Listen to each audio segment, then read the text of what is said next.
All right, we're doing the cold open. Let's think here.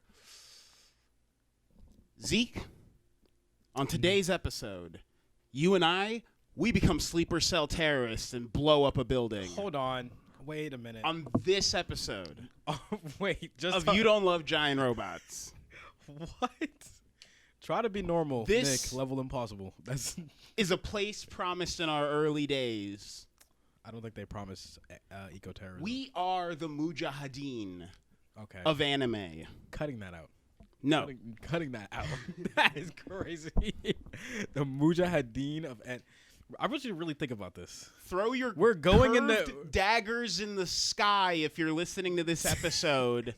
And let's ride, baby. Let us ride. So what you're over. saying is we're crusading. We're going into the My Hero Academia fans' houses, seeing them watch My Hero, throwing their TVs out the window and just putting in Jinro on the TV. We are thick into Month-koto Shinkai. Month-koto Shinkai, where we are reviewing the life and work of one Makoto Shinkai. We're reviewing his life too?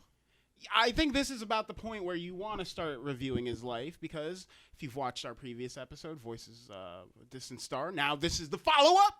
Is it a follow-up or is it a sequel?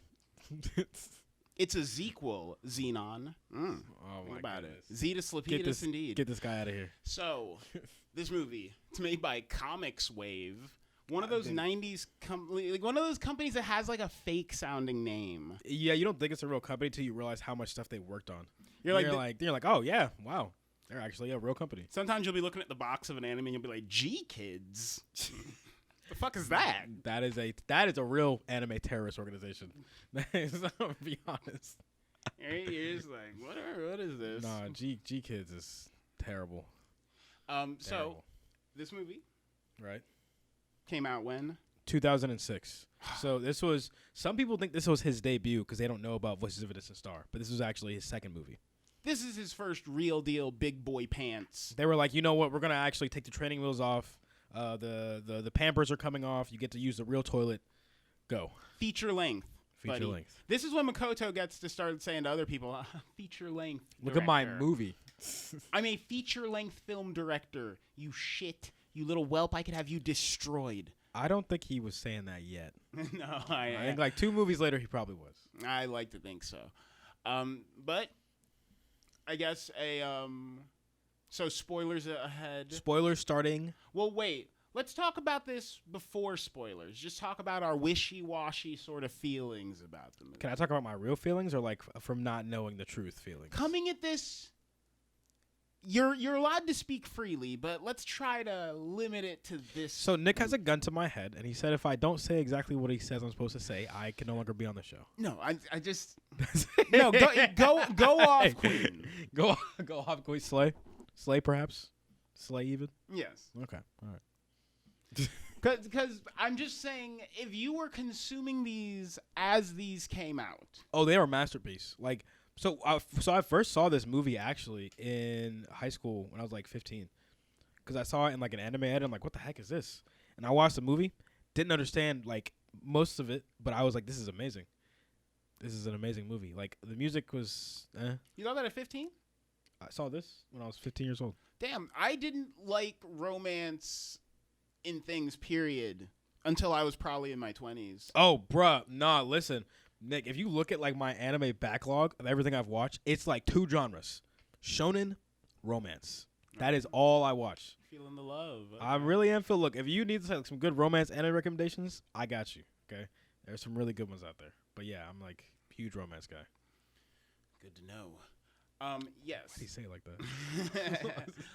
But yeah, so I liked it. I thought it was a little slow at the beginning. So I agree with you. It is definitely a little slow. Especially before the time skip. And I think there's some. I like the message, the theme, I suppose, of this. Which one, bruh? I like the concept of hanging on to friendship. I think this is probably his. we're gonna have to rewatch Children Who Chase Lost Voices, but I feel like this is his least romantic movie. Yes. So I will say this, right? This movie could have been about 3 dudes or 3 girls trying to get their friend back. Yeah. And it wouldn't have even been a little gay. No. It would have just been homies. Yes, it was just been. So I think that because I watched like because every time I watch this movie, like I still don't understand it to the fullest degree, right? Because there's so much going on, and then also it's like some parts of the story they don't really explain all that well. So I had to watch a bunch of video essays and look at a bunch of synopsises and like what other people were saying about it, and some of the notes that were like that people who worked on the movie said, and he purposely put the story in a way, right? He purposely framed the relationship like that, so it could be a little ambiguous to the fact that maybe it's romantic, maybe it's not. But the ultimate goal is that you will go to the ends of the earth for the people that you hold closest to you, whether that be someone who's your friend or someone who's a romantic interest, right? And I think that's really important. And like the scene, well, can I talk about like a scene like later in the movie, like a spoiler? Can I hit a spoiler yet? Let's get all of our pre-spoiler thoughts out. All right.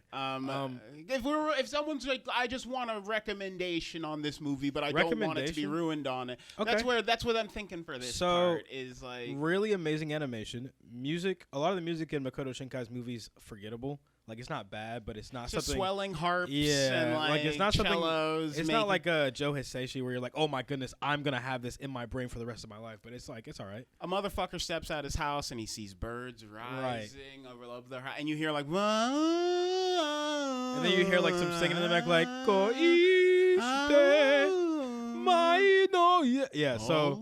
Yeah, it's a lot of like that wishy-washy, just like back elevator music for anime. Pretty much, yeah. So it's good. I think that it's definitely a slow burn.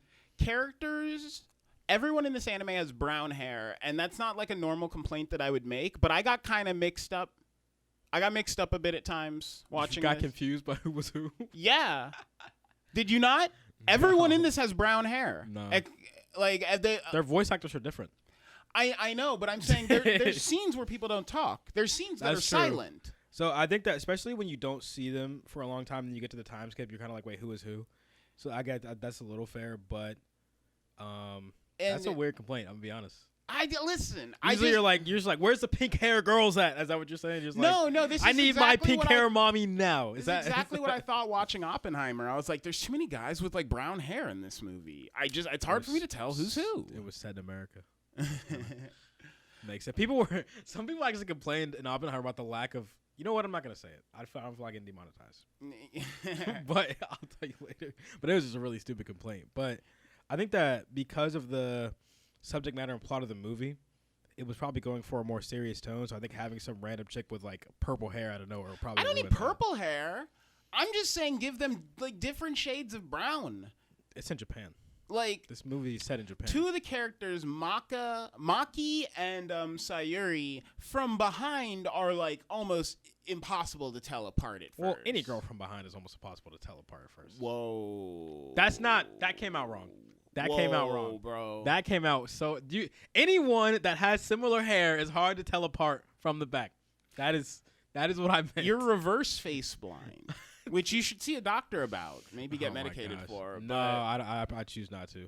The medication for reverse blindness is like, it's weird. But yeah, I will say this movie is a slow starter. It dips into this realm of soft sci-fi that I don't know if I like or not. Soft sci-fi?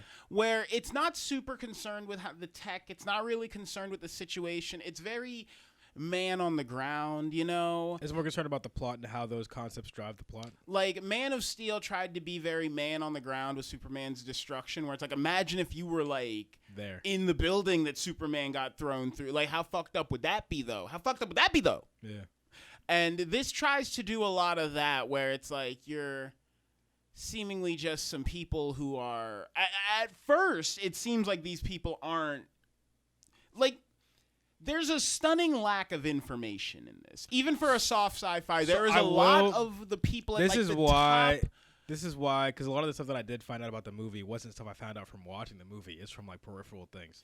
So I will say that there's a lack of information in this movie, but that's par for the course for Shinkai movies in general. There's a lot that he'll leave out just so you can like kind of put the pieces together in your head, or even at the end, there's some type of abstraction to the ending. So you don't really know what happens. I'm fine with the guys at the bottom of the information stack not knowing what's going on. Like, I'm fine with soldiers not knowing what's going on, but the general does. But in this movie, there are multiple instances where it's like, so you're the head scientist on this project, and it's like, yeah, and I don't know what the fuck's going on right now. Oh, wait, I think I know what scene you're talking about. I know what scene you're talking about. There's a lot of moments like that where it's like, so you've been studying this thing longer than anyone else alive, and what do you think? And it's like, I don't know, this is shit's wacky. I don't know, bro. It's just happening. Like, this is above my pay grade. Like, this is exactly your pay grade. So I will concede to that point. If you're talking about that, yeah, that for sure happens a lot in this movie, which confuses the mess out of me.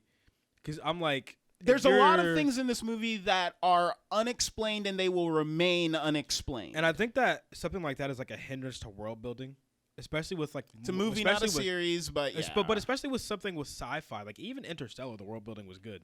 Right, you had some type of explanation for things that if you're watching the movie, you're gonna be like, "Wait, what's this about?" Nothing just happens in Interstellar. Yeah, everything is queued up by the physics or the reality of how the world. Right, which proves that you can do that within a movie, but he just didn't. And the excuse I'll give, this was his first movie, like first full-length movie. Oh yeah. So shaky legs on this one. Yeah, I think for a first movie in 2006, especially, amazing.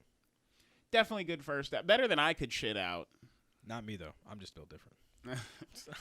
But so okay, moving into the spoiler section. Spoiler section dropping now. So, brief, like quick 2-minute recap of the movie. This is a movie about three homies, a physicist, a mechanic, and Sleeping Beauty. And Month-koto Shinkai. 2 movies in, Month-koto Shinkai's favorite conceit: a trapped woman. The women are trapped. Look, we will put them in a robot. They try to escape. We'll grab by their little ankles. They try to get out of here. Oh, you think you can hide in your mind? You think you can hide in your mind? We'll trap you in there. So I will say that, especially the damsel in distress thing, he just beats that dog to death. He puts the 15-year-old girl in the cage, bro. He slams the door. He's like Shinji's dad, where it's like, you will be trapped and you will like it. Like, and it's kind of funny though. This is where I need to start looking into like, all right, I gotta look into the dating history of Shinkai, because what if he's married? So these 3 friends, they meet up. One of them, 2 of them are basically mechanics, but one of them's like more of a physicist, and they meet a girl who's also interested in physics. In the backdrop of everything, there is a seemingly miles-high tower that stretches into the sky. It looks like a space elevator. And nobody really understands how it got there. Yeah, it was built like 50 years ago. Everyone who witnessed its construction. For context, right? In this timeline, Japan is split up between the North and the South. Right? Yeah. And the North is partnering with the U.S., or is the U.S. attacking Japan in general? The U.S. is helping where the kids are at, and then the Union, which I think is the Soviet Union, is helping the North. Okay. Yeah. Yeah. And that's kind of the story so far, and it's like that's also in the backdrop as well. And I forget exactly what this tower has to do with that. I think it's like the point where it's like separates the two. Yeah. The tower represents like a stronghold of the old Union or something that was built. And look, it's this just movie been was really there. This movie was really confusing. The plot was hard to follow at points, so forgive us. And so these 2 kids, they moonlight in a mechanic shop. They've been working there, but the reason since they were in 8th. Well, we'll get. But since 8th grade, they've been moonlighting in this mechanic shop with this gruff older guy who's just like, yeah, you kids want to hang out in my shop. Kabe. Yeah. Yeah. He lets Takuya and Hiroki hang out in his shop, and so they've been working on a plane in one of the abandoned military like mechanic shops or something like that that they found, and they've been like buying parts to kind of fix it up to fly to the tower. Yeah, because they just want to take a looky-loo. They want to be like, what's this all about? Because at this point in the story, the tower's for the most part been inert for most people's lives. It's been around for about 50 years. Nothing's happened. And nothing has happened. It's just been kind of chilling there. And so people just kind of think of it as like a very beautiful monument, which is a little peculiar to me. I definitely think that if But nobody understood it. Everybody was like, I don't know. It just seems like a tower. There's no one in Japan, no guy who's like pulled all of his fillings out and was wearing a tinfoil hat who says that tower is beaming like that doesn't happen. Animal porn into our brains at night. That doesn't happen in Japan. You do something like that in Japan, they beat you to death. Yeah, in the middle of the street. You don't last, I guess. Yeah, you don't last very long. Deviancy don't last long in a monoculture. So these kids, they all become friends. One of them takes up the study, and they all kind of make a promise. They're like, we're going to fly this plane to that fucking tower one day. We're going to fly right over that horizon. And then their friend disappears. Sayuri disappears. Time skip. Gotta have one in a Shinkai. Gotta have one in a Shinkai movie. That Shinkai. So I think it's Takuya who ends up working in the lab where she ends up being asleep, and she's been asleep since she went missing. Yeah, so, all right, so that's the end of Act 1, the first part of the movie. Pretty slow, but you do see this moment of all the kids hanging out, and you witness an explosion. That's actually, this is the, like, end of Act 1, is the kids witness a giant explosion at the tower. And that goes missing. And that is basically the first time the tower has gone active in 50 years or so. And... flash forward, we get to Act 2, the data dump arc. I think that the thing about everyone's talking a mile a minute in this fucking section. And it's so, especially if you're watching sub, it's so much going on at once, and you can get real lost real freaking quick if you don't pay attention to everything they're saying. Like I even switched to the dub to try to figure out if I could like follow it a little bit, and it's like Month-koto Shinkai was probably like, oh, wait, I forgot to talk about all this stuff in the first act. Let me just dump it right here as soon as we have a time skip where all the characters are older and in different places. And I'm just like, dude, I followed about like maybe 12% of what they were talking about. And essentially, they're kind of studying this now no longer dormant tower. And it's somehow related to Sayuri being asleep. And they don't know exactly how. But the audience knows that she's like trapped in her own mind, but she's able to see things like the tower, and that's just about it. Yeah, you find out that Takuya and Hiroki have not talked really since. No, like I think Hiroki became a pilot or a mechanic. I think he started doing more mechanic stuff, and Takuya became a physicist and started working near. No, same place. Okay. Because there's like a scene where he's literally looking at her sleeping in the bed. And this is where it gets pretty cool for Takuya, because we find out that Takuya is a terrorist. He just like someone. Hell yeah. No, I'm playing. But yeah, you get all these like weird news reports about like quantum permutations and stuff. We find out that explosion at the tower was not an explosion per se, but it was like 2 miles around the tower. Basically, a 2-mile radius around the tower got sent into a different dimension. Which makes you think, right? Maybe Sayuri being asleep isn't her sleep. She's just in a different dimension. Yeah. Which they basically say. And so over the next 3 years, Hiroki keeps having these intense dreams where he's meeting up with Sayuri in a... Oh, it gets worse than dreams. He starts having full-on like visions as he's walking. Yeah. He starts getting dementia signs real quick. He chugged a whole bottle of Robitussin, and he's having waking hallucinations. He's having the greatest trip ever. And so he starts to think that like she's trying to communicate with him. There's these news reports that are coming on, like the president's like, we think that dreams are connected to the tower. Like, you got these like grizzled scientists basically laying out like, all right, you couldn't have pieced this shit together, but we think that actually like dimensional rifts are connected when we dream, and this tower is actually an antenna between dimensions, and all of these questions that you're like, no one was questioning this when they built a tower to the sky. Like, the thing that gets me is, right, 50 years, and all of a sudden in the span of like 3-4 years, they figure out all this information. And I'm like, what the heck? But I think that it does lead to you kind of believing, because Sayuri went this endless sleep, it kind of led to them discovering more things about the tower.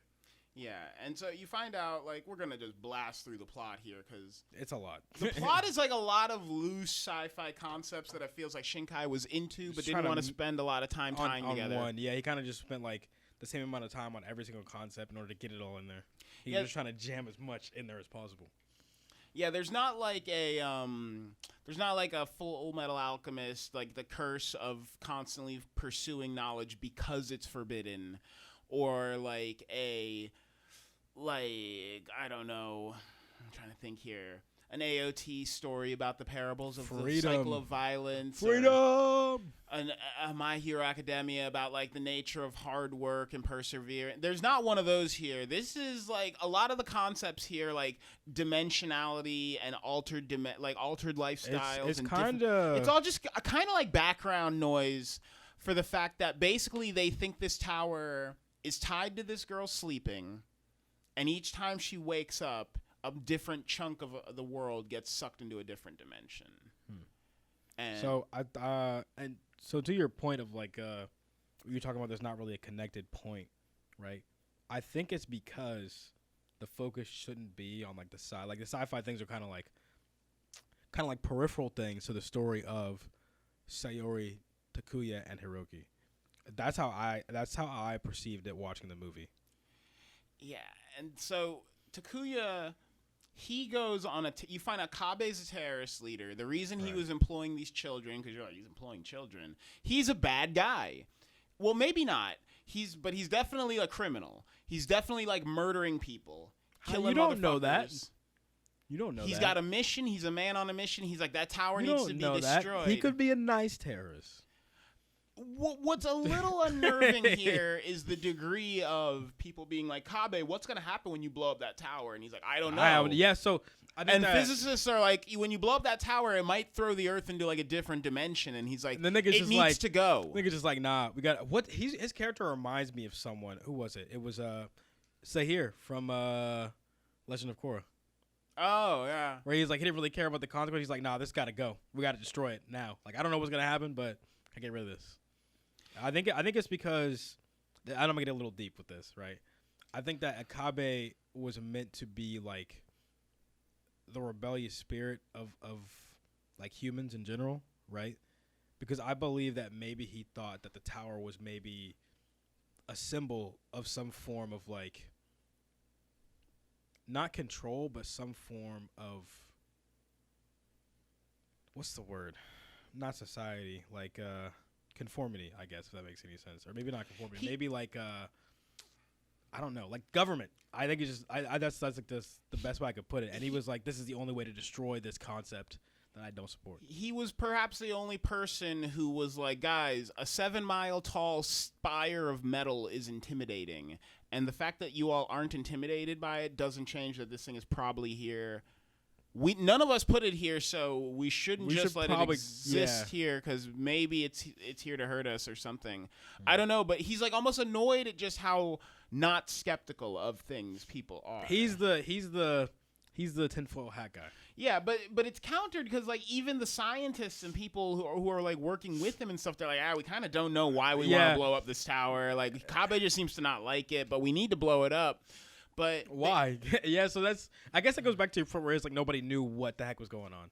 Like even the scientists are like, don't destroy it. We're like, but I don't know why though. They're like, we need to keep it around, and it's like, why? And it's like, who built it? And it's like, the other side built it, but we don't know what they're doing with it. I think it's because, to my point earlier, where it's like, I don't think that was the main focus when writing this.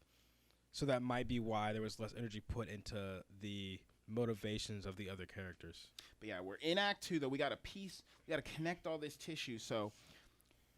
Hiroki and Takuya have to meet up. Takuya's taking damage. He's taking bullets in the service of freedom. Takuya's a real one. Takuya a real nigga. He's blooded. Don't say that. No, don't say that. He's not. Looking over our shoulder now. No. Takuya is certified. He's a certified real G. That's it. Call him Tron. But so he's been hurt in the service. He's like, I'm studying the tower. I'm trying to take the tower down. We're like stealing missiles and shit. And his friend comes up to him and he's like, dude, I keep having these weird dreams. We need to go to the tower. Yeah. And then he steals Sayori from the lab. Well, wait, first, Takuya punches his boy in the face. Oh yeah. He gets mad. He pulls a gun. Yeah, he's like, because I think he. What was the reason? He's I saying forgot- I like forgot about that, we're 'cause he fighting. We're trying to got figure pissed. out this thing. He's like, dude, you haven't been watching the news, and the guy's like, and he's like No. 20 square miles of like land just like went to a pocket dimension or something. Yeah. We need to blow that thing up, and you're just I trying forgot. to. Yeah, because they fought because he punched me in the face. He's like, bro, like you. I do remember that. That was kind of wild. Yeah, he says we got to save the world or save the girl, and he's also watching the first season of Heroes on ABC at this point in time. Oh my! How did I not see that when you said that? I Save the was- world because Hero He came says- back. Wait, his name is Hiroki. Save the cheerleader. Save the cheerleader. Save the world. And- Because that was such a funny like thing to go through the whole show because he would just show up randomly out of nowhere, talk to one of the heroes, and be like, "Save the cheerleader, save the world." Like what? And then he's just gone. And he's like, "I'll see you after the writers' strike." And he just jumps away, and we got Honey Boo Boo. Oh my gosh. But yeah, so Takuya gets mad, but I will say, strange, dramatic fashion, he I think it makes sense because gets over it himself. So him getting over, it, I think, was weird, but him freaking out and pulling the gun, it kind of made sense. The nigga's taking bullets. He was gonna Niggas shoot the doing his plane. thing. Yeah. He's like, I gotta get rid of this plane. You're thinking about flying to the tower. That's the target, bro. And we're like in the middle of a war here. Yep. And the fucking air horns are going off and stuff, dude. This is like a real deal war. Yeah, because then they're like, I think it was like they were in the lab. And they're like, oh, it seems like the Union is launching a strike now, and the location is, and it's like right where the tower was. And then, but yes, so we get the reveal that Takuya is like, or not Takuya, Hiroki's like, I think that all of this is connected to Sayuri being asleep, and I think I can wake her up with this fucking violin. And if I take her, Bro, so that scene particularly, that's the only piece of music from that movie that I'll remember. 1, 2, that scene was hilarious. I'm gonna keep it like maybe I'm like a cynic, but this nigga was so confident that I would wake her up. He played his heart out. He was going crazy. Sleep, dead sleep. I was like, that's crazy. that's how it is, man.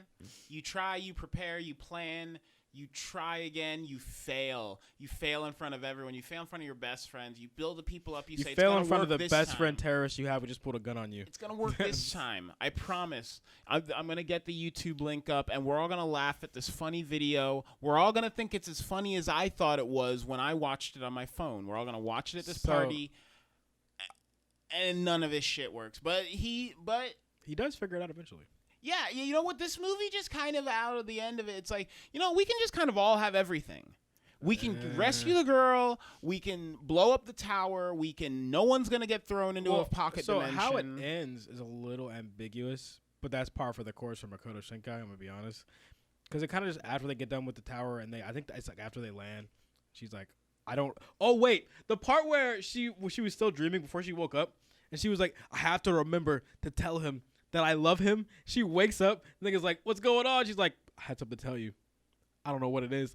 I'm sorry. That was hilarious. That's good. That was hilarious. All right. Yeah. That was crazy. Because Shinkai's a fucking weirdo. He can't help himself. Well, because even at like...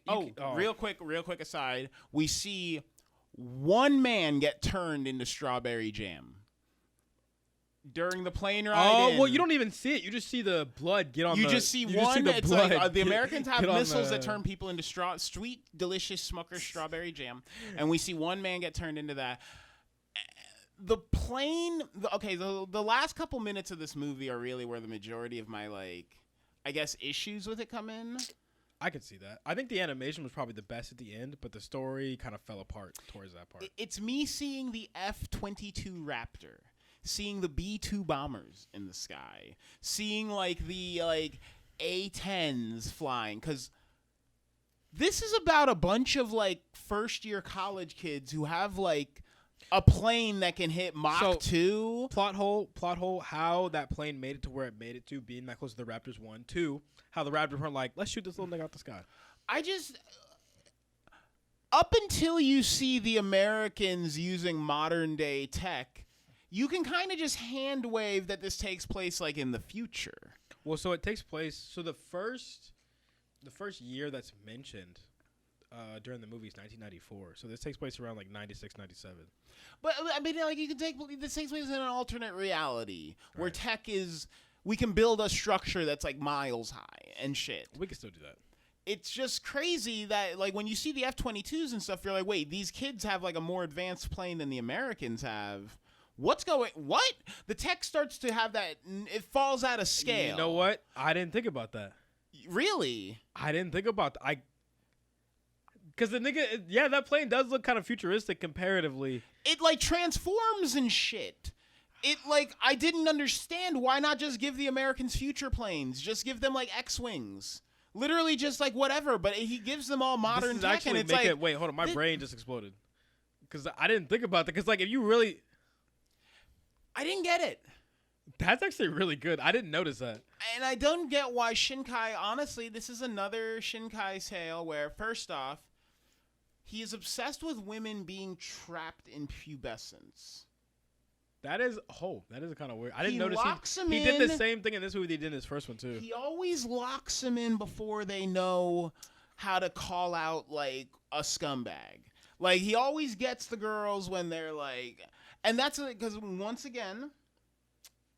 This is another Shinkai movie, and maybe anime is all for children, and maybe I'm a fucking loser who sleeps with a body pillow that I fuck, and I wear my bunny ears, and I take the pictures for the camera, and I arch my back, and I wink, and I make my kissy face emojis to the men in the chat, and they send me $3 via Ethereum. Maybe that's what's going on here. This has got to be the most accurate femboy copy pasta I've ever heard in my life.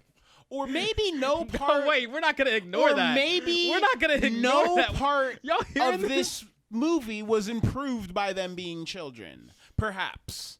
Perhaps you could have thrown 10 years at everyone in this movie. I thought didn't she and age it would up? have just Did she not age up? She's like 15. Still?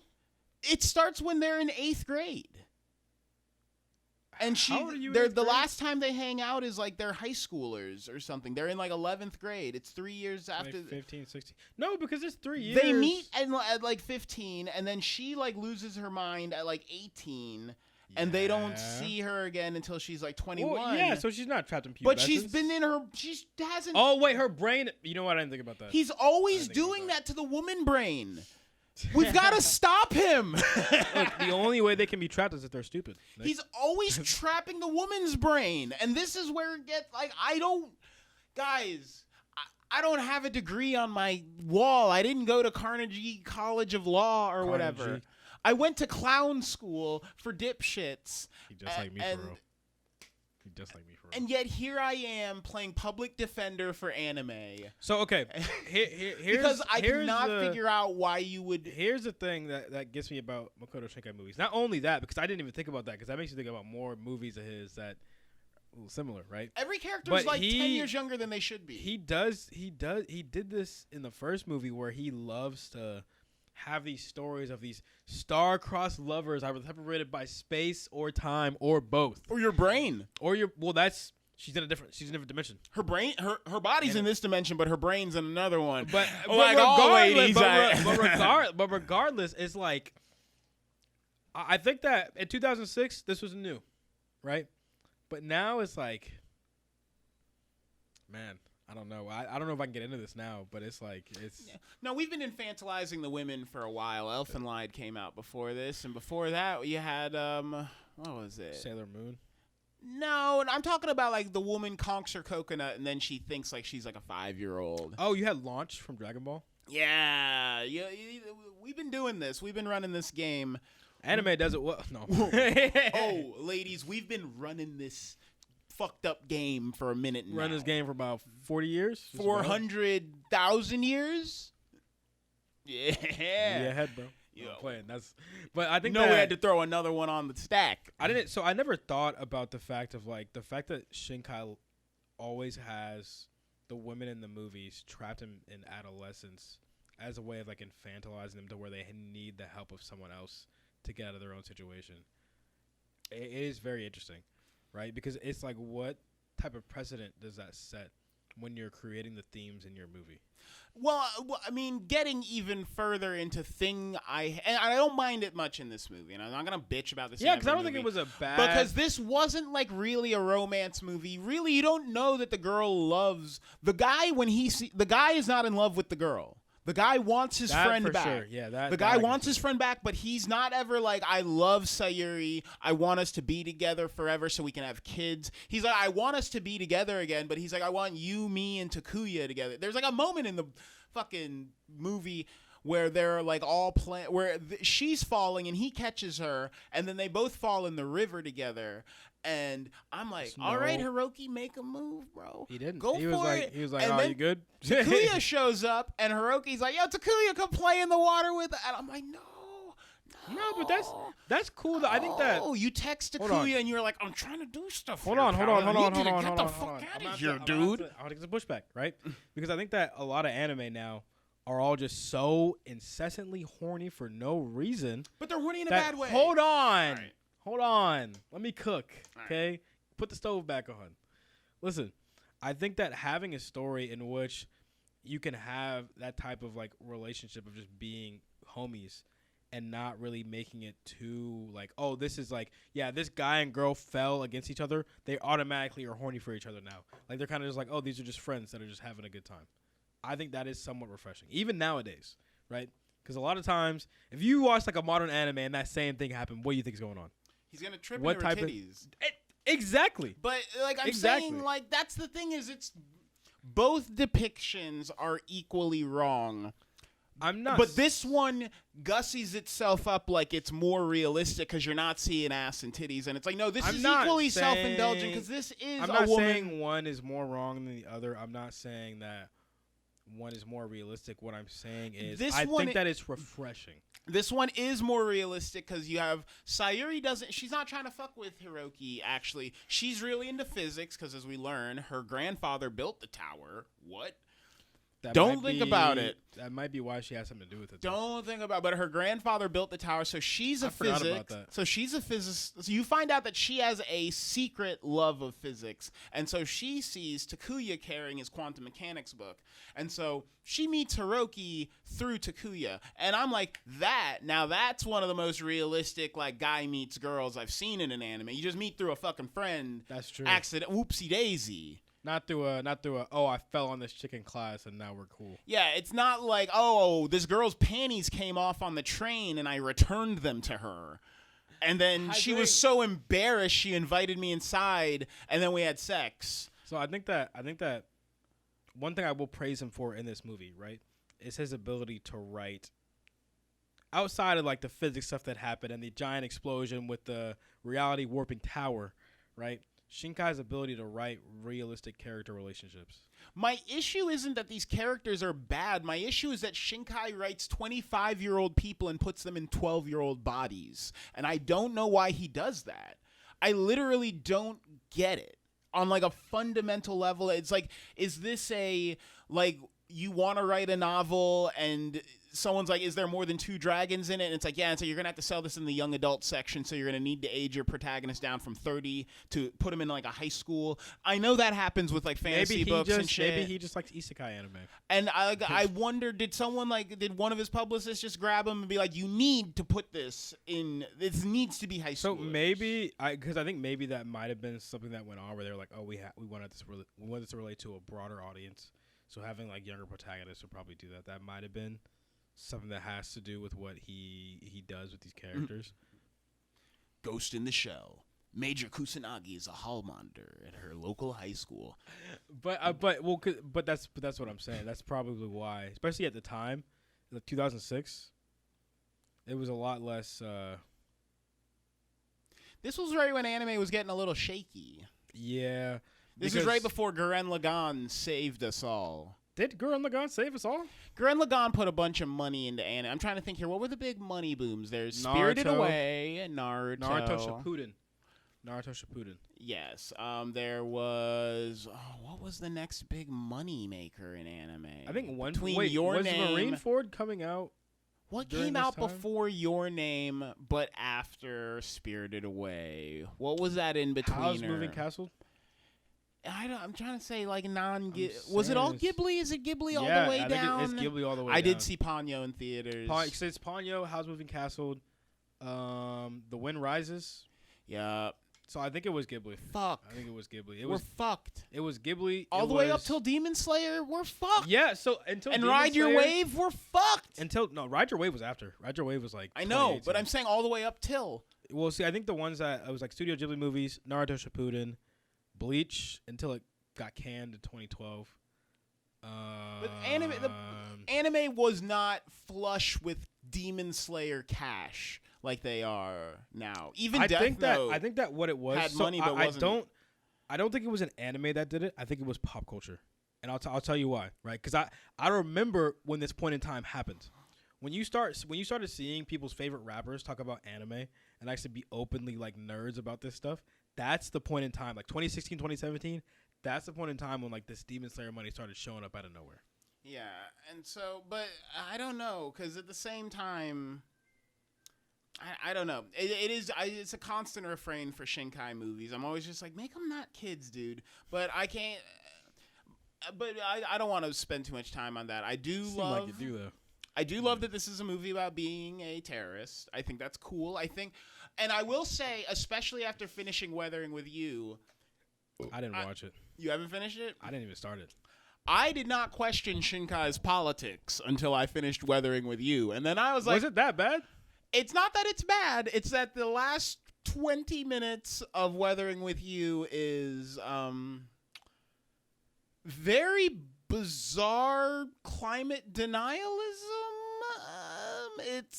I'll have to look into it. It's almost... I'm not going to spoil it, but imagine if someone said, like... The Earth's heating up, and someone's response was, "We'll just have to become lizard people." I'd be cool with that. And they meant it with they said it with their fucking chest. They said it with $130 million of the Japanese art apparatus behind Are we not them. Becoming lizard people? Is that not the plan? Like, yeah, it's like, we'll just become lizard people to deal with the heat. I don't know. Weathering with You takes a turn.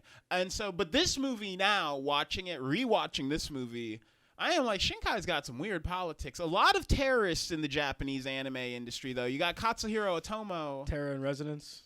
You haven't seen... Oh, my God. This is a quick plug. This is a super quick plug.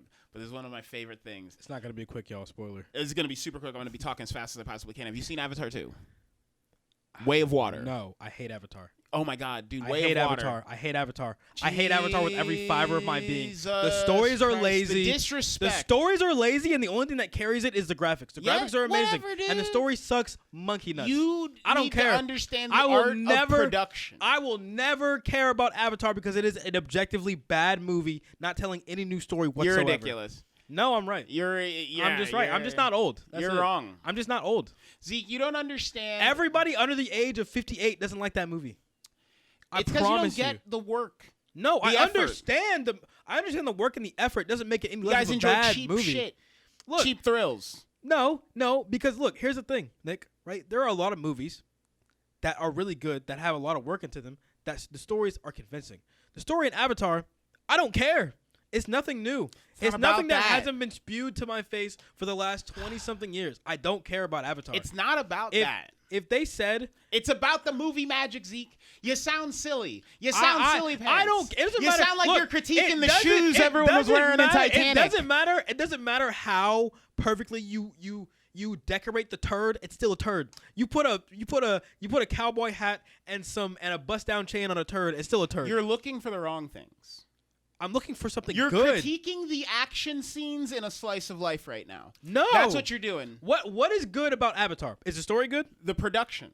The production Every is good. aspect of the Look, production. I will say the production is good, but because the story is so horrendous, I will never say it's a so good horrendous. Movie. It's not good. It's worse. It's lazy. It's worse than Extraction. Lazy. Look, what I'm saying is... It's worse than Extraction 2. Hold on. It's worse than Bird Box. Hold on. It's worse than A Quiet Place. Here's the thing. All movies I'm sure you watch. The thing that makes me not like the movie is just unoriginal.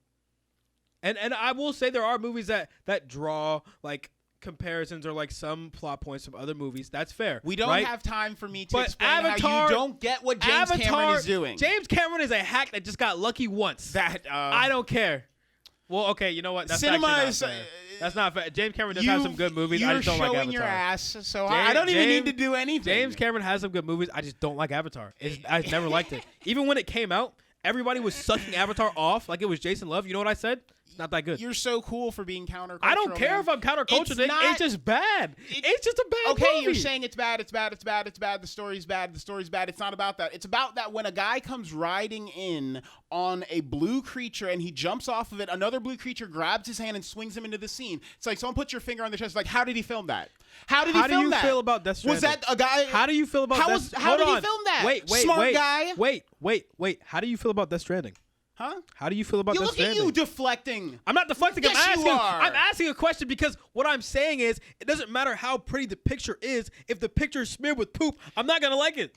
You are jaded because you don't question how the things on the screen were made. I don't care. If it sucks, exactly. It sucks. If it's bad, it's bad. I don't care how many hours they took making this crappy scene. I don't care. If it's bad, it's bad. You're not going to make me defend a bad movie, Nick. I'm sorry. The movie sucks. No, it's just, this is like, this movie is sucks. a very... Movies, because like, look, imagine it like this, right? You can put this take in the microwave and heat it up imagine if you want. if someone spent like 10 hours on a song, and the song... No, imagine if somebody spent 2,000 hours on the song, and the song sounds like Zeke, booty what's cheeks. funny is that because you're critiquing the movie and you haven't seen it, so you're inherently repeating what every YouTuber has said about the movie. You are on parrot mode talking about how unoriginal something is. All right, hold on. Literally parroting information. Hold on. First movie, I could say emphatically bad, but you know what? Push graphics forward 15 years. Hold on. I'll extract my point about Avatar 2. You make a good point. I'll watch the movie, and when I don't like it, I'll come back to you. How about that? But I what I will say is, right, I respect the first Avatar because it did advance graphics by like 15 years when it came out, and it was like the last great hype in graphics. When they land on Na'vi and the dust of the dandelions of Na'vi are thrown up in the air, and every one of those dandelion seeds is at a different depth ratio. And if you don't notice, like, you're like, James Cameron is thinking about this shit in a way. So look, nobody else is thinking about this. Hold on. Look, I'm gonna watch it. I get it if you don't see it, but if you see what he's doing, I'll watch what the he's movie. doing is like, look, it's unquestionable. I'll admit my fault for just making an accusation about a movie I haven't seen. That's on me. I was being ignorant, right? I'll watch the movie, and if it's not at least like an 8, I'm dooking on this movie first 5 minutes of the next pod. There is a boat chase in Avatar 2 where I could pause almost any point at any frame in it and point at a thing and be like, Zeke, real or fake? Real or fake? Fake. If you get this wrong, you have to eat a pine cone. Is this real or fake? It's all fake. Huh? I'm gonna just say it's all fake. No. Yeah. No, he builds real things. He does the practical work where it's practical, and he does the graphic work where it makes sense to be graphical, and he is the best guy at figuring out when to do which and when sometimes the explosions are fake, sometimes the explosions are real, but you know that James Cameron used the best explosion that you could possibly get, and you think that how about this? I can't litigate I'll watch the movie and I'll come back to you, but the first one I definitely didn't like. I will say that emphatically. Because it was just bad. It just like the graphics were amazing. It was like, okay, cool action. This movie makes me want to blow my brains out. Now I've forgotten what the point I was trying to make. No, I'll get back to this. I will get back here. We ranted for too long. We ran out of memory. But I will say, right, it was a little stupid making an accusation about Avatar 2, not seeing it. I'll see it, come back to you. But Avatar 1 for sure was not one of my favorite movies. I have no idea how that movie was like the top grossing movie of all time for so long. It really genuinely baffles me. That's just me though. Jesus.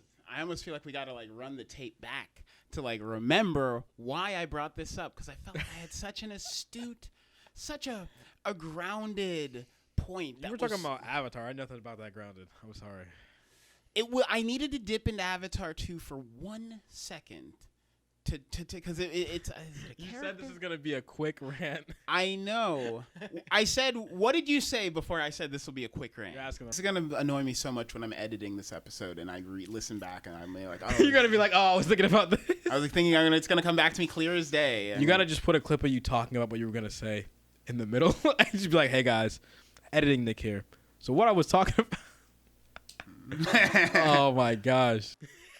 I am fucking furious. So it turns that out you side railed me. So it turns out that Nick has schizophrenia, and he was talking to himself. No, and he got so confused. You are a bastard, and you will go to your interpretation of hell for this. No, okay. So in Avatar 2, this is what Katsuhiro Otomo did. My interpretation of hell is watching Avatar 2. If you need to rewind 3-4 minutes in the episode to pick up when I mentioned Katsuhiro Otomo and why I like him, and being a terrorist and protesting, because yes, people, I got lost in the weeds of this fucking fuck conversation as well. But so here's the thing about Avatar 2 that makes Katsuhiro Otomo a real motherfucking G, is that in Neo Tokyo, the anime movie that I pulled the music for, I'm not going to mention that. If anyone's smart enough to realize something about Neo Tokyo that's wrapped around this show, maybe. But you get a free shirt. You don't get a free shirt. Well, if we make shirts, you'll get one, I guess. But in Katsuhiro Otomo's short in Neo Tokyo is about this city built by robots, and the city's falling apart because of the bureaucracy and the stupidity of the city being run by robots who don't know how anything works. A guy shows up to fix it, and he's being fed like nuts and bolts, and he's like, what the fuck? And everything, this whole city's being run by shitty robots that don't know how to do anything. So like how... And do you know what that short is called? Construction Cancellation Project, CCP. So, in Avatar 2, wait a minute. You are being introduced to the general who's going to be helping to overthrow the Na'vi, you have a scene that is a direct homage to that scene in Neo Tokyo. As she's walking, she's being surrounded by robots that are helping build the new military site. And they played Avatar 2 in China. And this is where it gets wild, is that James Cameron stuck Katsuhiro Otomo's protest of the Chinese system being horseshit, snuck it into China, and made $1 billion off of it. Fuck you, Zeke. Fuck you from the bottom of my heart. The one good part of the plot in this Dogwater movie, and that's all he got. That's all he got. I don't know. America #1. America #1, though. You know what? I might be a James Cameron fan just because of that fact. I'm not going to lie. That was actually pretty cool. I was like the only one in the theater when it happened. She's walking, all the little robots are walking around her. And I was like, did he do this? Did this nigga do this? This is crazy. I can't believe. No. You know what? I don't have 20 minutes to explain to my girlfriend like what the fuck I'm freaking out about. But I just see you and you're like, oh my gosh. Oh my god. Oh my god. If you watch this 1989 anime movie called Neo Tokyo. Your girl just like, bro, I think my boyfriend is tweaking right now. Okay, that's actually kind of cool. And I'll say that just because I've literally not heard that anywhere else. If there's some YouTuber who's fucking throwing that in his video, fuck you. I haven't seen it. I don't watch other YouTubers. I'm going to have to clip this up with both of those clips. And, yeah. But anyway, Month-koto Shinkai. Where do we rank this one? In all his movies? Of the two we've seen. Better. It's #1 right now. It's better than Voices of a Distant Star? Yeah, mostly because it had more time to flesh out some of the story notes. Good friendship. Pretty good plot. A little inconsistent. A little confusing. Very confusing. Could have stood to be either less or more sci-fi. So I think but was like just the wrong amount of technology. Yeah, because I think that the overall plot was good, but the subplots going on at once were a little confusing. Like there was too much. The tower could have been an alien artifact, and the plane could have been a normal prop rotor, like World War II era rinky-dink plane, and it would have just... You could have aged up all the characters. I'm not going to fucking write Month-koto Shinkai movies for him, but I'm just saying... We could probably write one. These were problems that were just sort of like problems of like his own design. Like it's sort of like... It's literally like you're writing a book and you're like... And the main character... He wrote himself into a corner. It's like saying in a book, it's like, and the main character has a tiger made of sapphires. And it's like, wait. And this because this is very much... And these two 8th graders have a plane. And it's like an alien... Well, you didn't have a plane in 8th grade? I didn't have a plane that was faster than F-22s. I'm snaking the fucking U.S. military in a plane I built in my summertime. Hey, bro. It's all about the power of friendship. That's what it was. It really was the power of friendship. Okay. And yeah, good romance. Probably like one of his better, least creepy, most approachable romances. Least romantic movie, but probably one of his better romances because seems like if you were stuck in a dream world where like this guy, it makes sense that she falls in love with him. He's literally the only person she sees. Yeah, she like can't remember anything beyond him. So it completely makes sense that she falls in love with him. He's not really in love with her. He just wants his friend back. It's like, damn, Makoto Shinkai, you kind of nailed it. You kind of nailed this one. So, and I think that's just kind of a slow start. It for sure, and like, a little bit of bumbling scientist. Like the movie, you really believe is going to be a slice of life, and then it kind of just like immediately after Act 1, you're like, oh wait, what? Yeah, and it kind of just hits fast. All the sci-fi comes in Act 2. Yeah, that comes in quick. So pay attention. Much like us. I told you that in confidence. Yeah, I take pills for it. Oh man. So, what is the next Makoto Shinkai movie? I think it's Children Who Chase Lost Voices. We're there. If I'm not mistaken. Are we going Aztec? Do I get to summon up my lost roots, dude? Do I get to invoke Quetzalcoatl? So I will say that Teclochiclan or whatever. There's a lot of you mean Kukulkan. Kukulkan. They do not call him king. They call him Kukulkan. Oh my god, bro! M'Baku was the best part of that movie. I don't care. He was hilarious. I loved all his lines in that movie. But I think there's a lot of Makoto Shinkai movies I'd seen that I didn't know were him until recently, and I was like, oh snap, he did this. It's a sneaky little fucker. Yeah, so I think the next one is 5 centimeters per second. 5 centimeters. Okay, this happened a year later. So he literally. This was my first Shinkai. Really? So I never saw this one. I started it and never finished it. It came in that wash of like. Oh wait. There was a big wave of anime movies that honestly weren't great, but they were just like all we fucking had, you know, like Girl Who Fell Through Time, 5 centimeters per second. Girl Who Fell Through Time, I think. You would just underrated. watch them because it's like, yeah. It's it was kind of just novel to be watching an anime movie, you know? So, yeah, the next one is going to be 5 centimeters per second. That's the one. And then the one after that is Children Who Chase Lost Voices. Okay. So we're still in love. What's wrong with that? What's wrong with love, man? We're still in love. Okay. So we'll get to the 5 centimeters per second thing because that whole thing I think is so stupid. I'm going to be honest. Like, I think the name of the movie and it's a lot.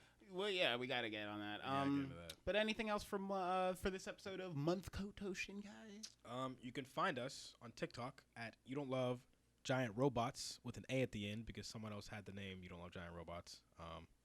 Unfortunate. Wait, what? Someone else has that name on TikTok. They have the name You Don't Love Giant Robots? Yeah, so I had to put an A at the end. You Don't Love Giant Robota. No way. This is real. They were like name already taken, and I couldn't find the account. So I was like, what? So it's somebody who either has an account that deactivated it or somebody who has an account that got banned. This is insidious. This feels like when I got locked out of the PlayStation Network, and I was like, how does somebody else have Lusty Lamprey? And then I realized that it was me. Bro, no, PlayStation Network kind of sucks because the only way to validate your account is to put your birth date in. And I made my PSN account when I was 15. So I didn't put my actual birthday. And you got to remember what your lie was. Yeah, so I can't get back into it. Tell that to St. Peter at the pearly gates or whatever. St. Peter at the pearly... I don't know, man. That's not that I'm works. grasping here. I'm trying. I'm swinging and missing. Yeah, so boilerplate. That's the TikTok. What's the other stuff? Yeah, this show can be listened to without ads or YouTube chicanery on... Spotify, Apple Podcast, We're fancy with it. Pocket Cast, wherever podcasts are found, you know. In your dad's basement, you know. You can support the show by like subscribing, liking, I guess leaving a review anywhere that you're possibly able to leave a review. We really need to get the podcast infrastructure up for that. Tell your friends. Tell your grandma. She'll love the show. Kiss your grandma. She's not going to be around much longer. That's true. And what else? What else is there? Don't watch anime in the living room at full blast because you never know when a weird scene is going to come on. Watch anime alone. Watch anime alone. Watch anime alone. Unless it's shonen, watch anime alone. It's really your only choice. It's your only choice. And I guess Avatar 2 sucks. All right, that's if it. you loved your giant robot, You know where it is. I know where mine is. I wouldn't have her number, bro. Whoa. Whoa. You know what I'm saying? Whoa, controversial take right there. Hot take. I'm just saying, yo, Blodia Vulcan said that you ain't treating her right. Said you ain't treating her right. Look, Type Zero said, you didn't call her last night. It's not my fault. It's not my fault. But yeah, until next time, I suppose. Guess these go up each. Been putting these up on like Saturday. I mean, the Saturday? date that these go up when we can. These We work go up- real jobs. These go up whenever we have the time, not doing real nigga stuff. Right? I'm out there committing crimes. No, wait. I've got my curved All right. sword in hand. Cut it. I'm like Cut it. looking for. Cut it. I'm doing jarhead Hit shit. the button. But I'm Hit on the the button. other side of the coin. Hit the button. Oh, what's going on, Sophie? Oh, yes. Sophie's like, the episode's over. All right. She can tell. No, we gotta. I think we gotta have more back and forth. I think they're so funny. You know what? I'll watch that James Cameron turd. See what it's like. See what it's working.